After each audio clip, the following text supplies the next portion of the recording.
大家好，欢迎收看爱上电子。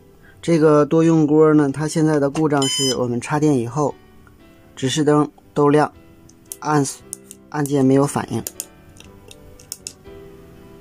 这有一个熄灭的指示灯，按这个按键可以开关，按其他按键没有反应。问题在哪儿呢？首先我们测量一下它的各个电压是否正常。我们测量一下，它采用的电源芯片型号是 VIP12A， 这端是300伏输入，300多伏正常。然后我们再测量它的输出端，这个是输出的两端，12伏正常，然后7805输出，5伏正常，4.95伏。我们再测量一下它的输入过零检测信号，这端是正常的，这端是输入50赫兹，这端是输出，是通过一个光偶。我们看它的伏值是47伏，正常的。那么这个故障的问题出在哪儿呢？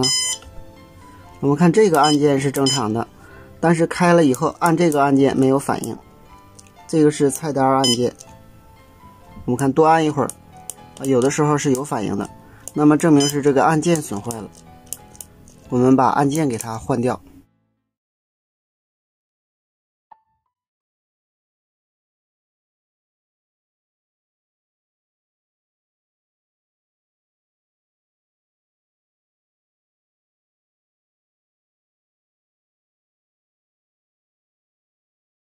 换上新的按键就行。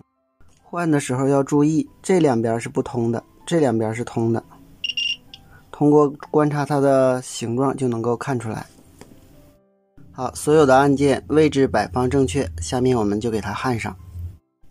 怎么突然之间什么都变了？我成了你眼中一颗狗尾草。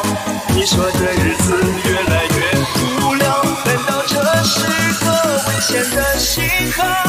墙外的春天没有那么好，又或是幻觉？你应该知道，你的年龄已不算。按键更换完毕，我们看一下插电，菜单完全正常了，启动，灯泡点亮了，加减。好，今天咱们就到这里，谢谢大家，再见。